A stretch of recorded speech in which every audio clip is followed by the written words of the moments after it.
Достор, дагы бир сон нерсе, биринчи жолу келип атат. Азыр үлгү болуп алдырдык. Бул болсо рулонный мат да. Эки түрү бар. 2.15 туурасы, анан 1.80 туурасы, узундугу 50 метрге чейин.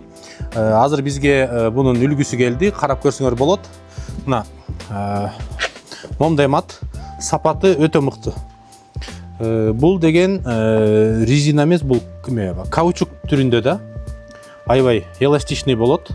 Калыңдыгы 1 сантиметр.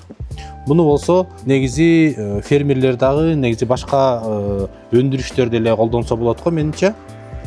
Сапаты аябай жакшы экен. Аркасы мына мындай.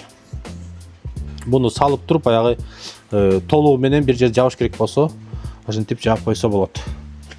Мына мындай рулон. Бул болсо буйрутма менен кимге кандай туурасы кандай керек болсо алып келсек болот. Бул болсо ичинде жиптери менен. Ичинде жиптери бар.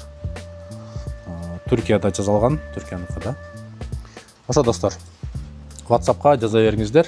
Суроолордун баарына ошол жактан жооп беребиз. Ошондой эле урматтуу фермерлер, маттарыбыздын жаңы партиясы да келди. Өткөндө калбай калганда сураган клиенттерибиз, кадрларыбыз жазгыла. Жаңы партия келди, складка келип түштү.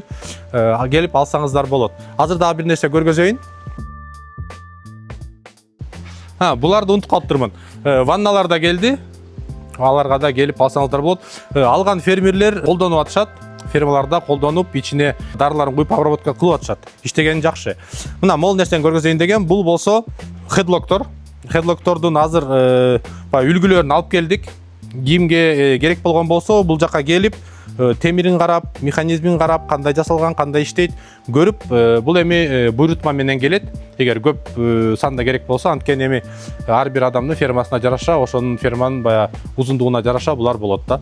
Эми бул жакта үлгүлөр бар, келип көрсөңүздөр болот. Ошондой достор, көп нерсе бар, көп нерсени алып келсек болот. Сиздин фермаңыз үчүн кандай жабдык керек болгон болсо, жазыңыздар. Биз Түркиядан жана башка өлкөлөрдөн сизге керек болгон жабдыктын ар түрлөрүн алып келсек болот.